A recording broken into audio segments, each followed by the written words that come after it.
As novas regras do Pix? Essa é a manchete que acabou dominando os debates, não só na mídia tradicional, mas também nas redes sociais. E aí, afinal, o que mudou com esse novo regramento? Carlos, no começo desse ano o Pix esteve no meio de uma polêmica, né? Primeiro com a proposta da Receita Federal de fiscalizar transações acima de 5 mil, ideia que acabou sendo suspensa, e depois o anúncio oficial de regras mais técnicas. O que é fato, o que é ruído e como que isso afeta a vida das pessoas e o nosso dia a dia como advogados. Eu sou o Carlos Portugal Gouveia, sócio do PG Law, e você está no PG On Air.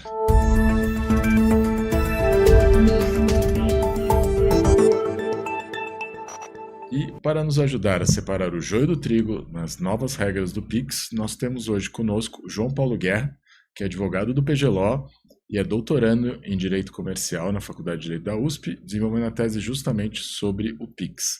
Além disso, ele é pesquisador do CRIA, da CVM, que é o Centro de Regulação e Inovação Aplicada da Comissão de Valores Imobiliários. João, seja bem-vindo. Obrigado, Carlos. É um prazer estar aqui, ainda mais para falar do Pix, que acho que já faz parte da rotina de milhões de brasileiros, então a gente tem que sempre acompanhar as mudanças que surgem.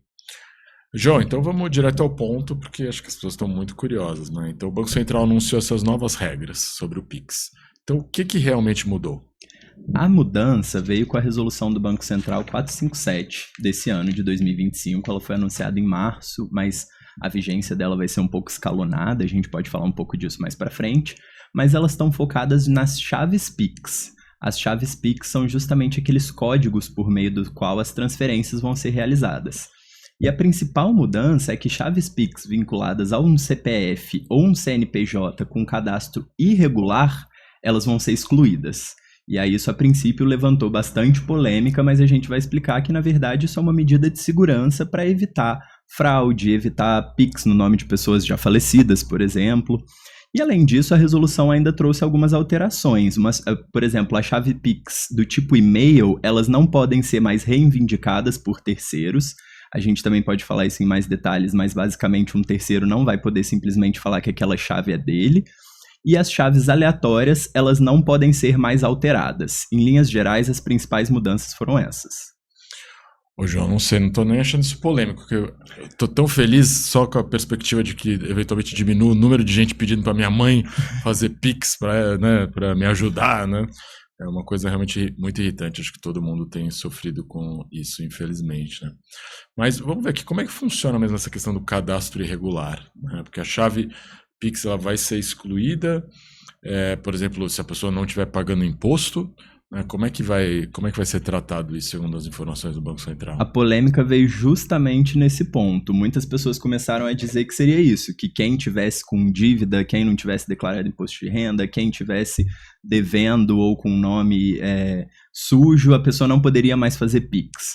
E isso é uma inverdade, isso não vai acontecer, não tem nenhuma relação com inadimplência fiscal. Então, teve essa enxurrada de fake news, mas isso não é uma verdade. O que acontece é, se a pessoa tiver com um problema cadastral no CPF ou no CNPJ, tanto pessoa física quanto pessoa jurídica, a chave vai poder ser excluída. Mas o que é esse problema?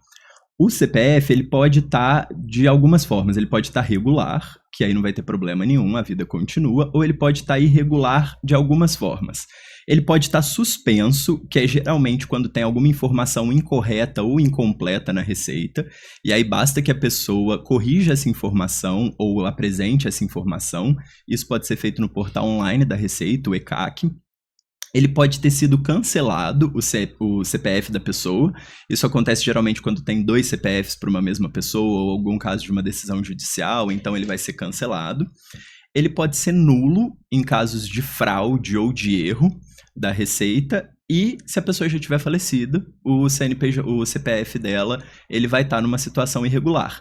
Nesses casos, então, nos casos de fraude, nos casos de nulidade, de duplicidade ou de suspensão do CPF, a chave Pix vai poder ser excluída. Isso para pessoas físicas. E para pessoas jurídicas, segue mais ou menos a mesma lógica. O CNPJ da pessoa ele vai poder estar suspenso por falhas no cumprimento de obrigações legais, mas nunca por deixar de pagar imposto. Então, é mentira, fake news de que quem deixar de pagar imposto vai deixar de usar Pix. O CNPJ pode estar inapto quando a pessoa jurídica não faz declarações obrigatórias por 2 anos consecutivos. Nesse caso, a chave Pix ela vai poder ser excluída, e ele pode estar baixado quando a empresa já foi encerrada, teve a inscrição cancelada, e aí não faz sentido que ela permaneça com uma chave Pix ativa. Então, não importa aqui a adimplência fiscal, o que importa é a regularidade do cadastro. Inclusive, a Instrução Normativa da Receita 2172 de 2024, ela deixa clara que a situação cadastral do CPF não depende do pagamento de tributo. Então, uma coisa não está relacionada à outra. Essa ideia de que se a pessoa deixar de pagar imposto, ela vai deixar de fazer Pix, isso não é verdade. Nossa, então realmente é um bando de fake news, né? Então não era para ter polêmica nenhuma, porque acho que todo mundo que usa bastante o Pix sabe que os bancos já estavam aplicando essas regras, né, isoladamente, cada um dentro do seu próprio programa de compliance. O que a gente teve aqui foi, na verdade, um diálogo, né, das instituições financeiras com o Banco Central para articular regras que já existem em vários aspectos, né, do sistema jurídico brasileiro com o funcionamento do Pix, né, e evitar que o Pix possa ser utilizado para fraudes. Né? Exatamente. Então, tem alguma relação efetiva entre essas novas regras e a tributação do Pix, por exemplo, que acho que é uma coisa que gerou uma certa polêmica nas redes sociais. Né? Excelente pergunta. É outro caso de polêmica, esse no começo do ano, mas elas não estão relacionadas, porque acho que a única coisa parecida foi o timing, né? Você teve no início de janeiro essa medida da Receita Federal, do monitoramento de transações de mais de R$5 mil por mês, e você teve em março essas novas regras operacionais. Ambos os casos, a gente fala, como você falou, não tem nenhuma polêmica, né? Foram mais fake news, uma enxurrada de fake news que tornaram isso um pouco mais polêmico, digamos assim, do que deveria ser. No primeiro caso, a Receita Federal publicou, no final de 2024, uma instrução normativa que exigia que bancos e operadoras de cartões informassem transações de pessoas físicas maiores de R$5 mil por mês. E isso gerou um barulho nas redes sociais, uma certa desinformação falando sobre taxação do Pix.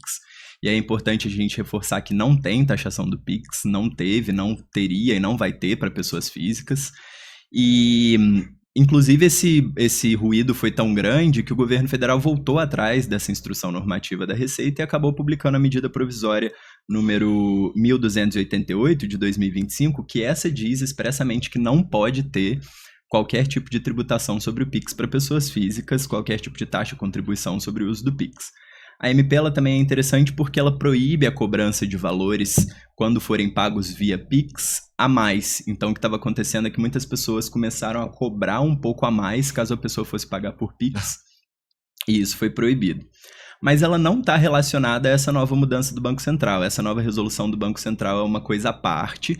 Ela pode ter sido, sim, influenciada por algum tipo de polêmica ou algum tipo de ruído, mas ela é muito mais técnica. Elas são mudanças operacionais para garantir a segurança do sistema nesses CNPJs ou CPFs que tiverem com problema na situação cadastral, que tiverem irregulares. Então elas são diferentes, por mais que a proximidade temporal possa ter confundido muitas pessoas. Ou seja, provavelmente algumas pessoas quiseram dar uma surfada. Exatamente. Né, na polêmica e inventaram uma polêmica onde não existia, né? Até porque o Pix não é imune, né, a regras de combate à lavagem de dinheiro, por exemplo. Exatamente. Então, todas essas regras sempre já existiram, né? E se aplicam tanto a dinheiro vivo em algumas situações quanto ao Pix ou qualquer outra operação que é realizada com o sistema financeiro. Né? Exato. E aí, uma coisa que talvez as pessoas queiram saber, né? Que quando que essas regras efetivamente começam a valer? Legal, vamos lá. A resolução 457 de 2025, ela foi aprovada em março de 2025, mas ela tem efeitos escalonados. Então, desde abril desse ano, já estão valendo algumas regras que tratam de correção automática de chave Pix, de reivindicação de posse de telefone celular e a simplificação de alguns dispositivos. A principal regra, que é essa questão do CPF cancelado, do CPF nulo ou suspenso, que as chaves Pix vão poder ser excluídas, ela começa a valer a partir de 1º de julho de 2025. Então, tá aí no horizonte, e essa talvez seja a que impacta o maior número de usuários. E aí você tem a questão da reivindicação de posse e de portabilidade, que isso vai valer a partir de 1º de outubro de 2025. Então, teve uma parte já está valendo e as outras partes das alterações elas vão começar nos próximos meses a entrar em vigor. Então, por exemplo, sei lá, pessoas físicas que por acaso estejam com seus CPFs irregulares, o que você acha? Deve se preocupar com isso ou precisa sair correndo assim para regularizar o CPF? Não, o a CNPJ? regularização é importante e essa regularização ela efetivamente vai ter que acontecer se a pessoa quiser continuar com a chave Pix e utilizar o sistema. Mas ela não precisa tomar nenhuma ação no sentido de cancelar o seu próprio Pix, de tirar o Pix, de apagar o aplicativo do celular, alguma coisa nesse sentido. As próprias instituições financeiras, se notarem que o CPF está irregular, elas vão já excluir essas contas. Então, a pessoa que quer se manter o Pix e por algum motivo esteja com o CNPJ, algum desses motivos que a gente citou, esteja com o CNPJ ou com o CPF inativo ou irregular, aí essa pessoa vai ter que procurar a Receita Federal para tomar os procedimentos necessários para que ele possa se tornar regular e para que ela não tenha a sua chave Pix excluída. Mas, objetivamente, ativamente excluir a chave Pix, ninguém precisa se preocupar com isso, porque o próprio Banco Central e as próprias instituições financeiras vão fazer isso. Já faziam, como você bem disse, né? Sim. E agora? Às vezes a gente vê que essas fake news elas se pegam em umas palavrinhas, assim, né? Então, tem umas coisas que o brasileiro gosta, assim, a portabilidade, né? Sim. Portabilidade do celular, portabilidade... Então, é uma coisa popular. Então, um outro tema que acho que está gerando um pouquinho de dúvida é essa questão da portabilidade da chave Pix, né? Faz sentido essa discussão de que a portabilidade vai ser encerrada, assim, que é o fim da portabilidade? Não, na verdade a portabilidade ela é um dos grandes trunfos do Pix, né? O fato de você poder usar... O que é a portabilidade? É você poder levar a sua chave de uma instituição para outra, você poder fazer transferências de uma instituição para outra, é essa conversa entre as instituições financeiras. E quando essa resolução 457 ela foi apresentada pelo Banco Central, como você muito bem disse, surgiu um certo clamor dizendo é o fim da portabilidade, o sistema vai ficar engessado, não vai ter essa mudança. Mas não, o que a resolução ela traz não é portabilidade, ela traz o fim da reivindicação de posse de chave pelo e-mail. E o que quer dizer isso? Quando você cadastra sua chave, você apresenta seu e-mail, você apresenta seu celular, você apresenta algumas dessas informações ou uma chave aleatória, que depois a gente pode até falar da chave aleatória. Mas quando você coloca o e-mail, às vezes alguém pode usar o e-mail de outra pessoa para fazer uma chave Pix. Ou usar o telefone de uma outra pessoa para fazer uma chave Pix. Então o Banco Central ele tinha a possibilidade de você reivindicar falando esse e-mail é meu e ele está sendo usado de forma incorreta.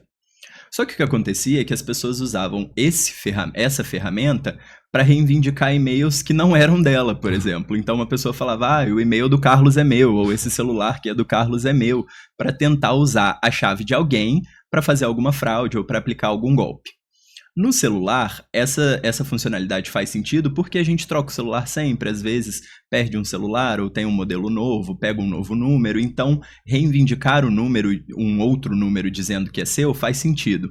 Mas como o e-mail não tem uma mudança tão grande, não tem essa atualização tão grande quanto o celular, o Banco Central entendeu que essa ferramenta não era tão necessária para e-mails. Então você não pode mais dizer que esse e-mail é meu e se tiver algum problema assim vai ter que procurar a sua instituição financeira e eventualmente essa chave Pix vai ser excluída. Mas a reivindicação de terceiros de e-mail, isso acabou com essa resolução. Você até mencionou rapidamente as chaves aleatórias, né? Então, o que vai mudar nas chaves aleatórias? Ela vai ser fixa agora? Isso é uma outra medida da resolução, porque a chave aleatória é um conjunto numérico e de letras que você cria justamente quando você não quer necessariamente compartilhar informações pessoais, como o CPF, o e-mail ou o celular. Então, essas chaves aleatórias, elas tinham a possibilidade de você mudar os dados relacionados a essa chave. E agora você não pode mais mudar esses dados. Então, o que acontecia as pessoas acabavam criando chaves aleatórias para receber algum valor ou para fazer alguma operação, e essas chaves depois eram reutilizadas por outras pessoas com intuitos de alguma fraude, algum golpe. Então, essa chave você não pode mais trocar os dados relacionados a ela, seja a titularidade, a conta bancária. Para você trocar os dados, você tem que excluir e criar uma nova chave. Então é mais uma medida de segurança, considerando essas chaves e a anonimidade delas, o fato delas serem anônimas, que o Banco Central trouxe. Parecem realmente medidas todas muito bem justificadas, né? Sim. Parece que a gente, pensando que a gente conseguiria chegar nas mesmas conclusões, e estão todas na linha de aumentar a segurança do sistema. Então acho que gera bem pouca polêmica aí. Mas dentro dessa lógica, né, você que está bastante envolvido aí em vários projetos do Banco Central de inovação, o que você acha? Essas mudanças, elas fazem parte de uma visão maior para o Pix que a gente está vendo no Banco Central, ou é algo muito pontual mesmo, só focado em melhorar ali alguns detalhes da segurança? Não, eu acho que você tem toda a razão quando você diz que isso é uma visão maior do Banco Central. Eu acho que a gente não pode mais ver o Pix como um simples produto financeiro, considerando que ele afeta tantas pessoas no dia a dia. Enfim, a gente tem que entender o Pix, e a gente pode conversar melhor sobre isso, como, eu digo, uma infraestrutura pública digital. E ele foi recentemente reconhecido como uma infraestrutura pública digital, que é um aspecto maior. É um sistema, na verdade, é a base para um sistema de cidadania digital no Brasil. Então a gente está caminhando para ter, considerando que você tem um acesso enorme do Pix em muito pouco tempo, a gente está caminhando para ter uma ferramenta universal, e a gente precisa que ela seja confiável e acessível. Então eu acho que o Banco Central ele vem trazendo esses aprimoramentos ao longo dos anos, desde a criação do Pix em 2021, justamente para que você tenha um sistema mais seguro, mais transparente, e não só o Pix em si, né? Isso articula com outras medidas do Banco Central, como o Open Finance, como o Drex, que está sendo desenvolvido, está sendo pesquisado pelo Banco Central, e forma uma certa arquitetura desse sistema financeiro digital, em uma era que as finanças estão cada vez mais digitalizadas. Então eu entendo sim que isso são mudanças específicas e pontuais, mas que fazem parte desse todo. Legal. E até uma das coisas bacanas do Pix, né, que ele democratizou, né, o acesso ao sistema de pagamentos de maneira geral, né, porque as pessoas podem não imaginar, mas usar uma maquininha é uma coisa cara, assim, né, no geral ela só é grátis para quem tem um certo patamar de operações bem grande, assim, então para pequenos empresários, muitas vezes o Pix acabou sendo uma solução muito simples, muito eficiente de pagamentos. E uma das coisas que as pessoas se preocuparam era com se essas novas regras iam criar a possibilidade de excluir alguns usuários, né? Existe esse risco da exclusão de usuários do sistema Pix como um todo? Esse risco, ele é uma preocupação legítima, mas é um risco bem pequeno, eu diria, porque, como a gente disse, são casos de fraude, são casos de golpe, são casos em que efetivamente as pessoas deveriam ser excluídas do sistema para ele funcionar melhor. Então, evitar, por exemplo, que o CPF de uma pessoa falecida seja usada por um estelionatário para dar um golpe, isso é uma mudança muito positiva que essas mudanças trazem, e que, como você muito bem colocou, mantém as pessoas utilizando o sistema, e um sistema que, como você muito bem disse, democratizou muito o acesso, pequenos empresários passaram a usar com um custo marginal quase zero. Isso acaba trazendo mais segurança e tornando o sistema mais forte. Então, na verdade, em vez de excluir usuários, eu acredito que essas mudanças podem, na verdade, trazer novas pessoas, porque o Pix vai estar mais fortalecido, digamos assim. Que legal. João, para encerrar, né, você tem algumas dicas aí para quem está nos ouvindo? Eu diria que, em relação a essas mudanças, as pessoas podem não se preocupar, porque elas não vão ser diretamente afetadas, exceto aquelas que talvez tenham algum problema cadastral no seu CPF, no seu CNPJ, ou aquelas que estão querendo usar o sistema para maldade, estão querendo fazer um golpe, ou estão querendo desvirtuar o Pix. Então, para o cidadão que está em casa e que usa o Pix diariamente, eu acho que manter seus dados atualizados na Receita Federal talvez seja a principal recomendação. Provavelmente, se o CPF está irregular, tem alguma informação faltando ou alguma questão que precisa ser regularizada. E aí a pessoa pode procurar a Receita no portal digital do ECAC para ajustar essa informação e evitar cair em golpes. E aí tem toda a questão de prestar bastante atenção, ter sempre bastante cautela quando traz alguma coisa assim. Como você disse, olhar o cenário, né, ver se a coisa faz sentido ou não. Um golpe muito comum são algumas empresas dizendo que com essa nova mudança, elas vão regularizar o seu Pix ou regularizar o seu CPF. Empresa nenhuma vai fazer isso, nenhum banco vai te oferecer esse serviço. Então, se alguém ouvir alguma coisa assim, pode saber que é golpe, pode saber que é alguém tentando usar essa mudança de forma a desvirtuá-la. O CPF, se tiver com algum problema, precisa ser regularizado pela própria pessoa, e aí a própria Receita Federal vai fazer esse serviço. Então, nada a se fazer, a princípio. João, muito obrigado pelas dicas e pelos esclarecimentos, e esperamos você no próximo episódio do PG On Air. Eu que agradeço, Carlos, é sempre um prazer. Muito obrigado por acompanhar mais um episódio do PG On Air. No próximo episódio a gente vai ter o João Paulo Guerra novamente, falando dessa vez sobre as infraestruturas públicas digitais, esse tema novo que está tomando um lugar central aí no debate acadêmico e regulatório sobre o sistema financeiro. E se vocês gostaram dos nossos vídeos, por favor, não deixem de nos seguir e apertem aí o sininho para a gente poder ter ainda mais seguidores e aumentar o debate sobre esses temas tão importantes que a gente está destacando. Se vocês tiverem alguma dúvida ou sugestão, deixem os seus comentários aqui abaixo ou nos mandem um e-mail. E também, por favor, nos sigam em todas as redes sociais, no Instagram, LinkedIn, Facebook e agora também no TikTok. Obrigado.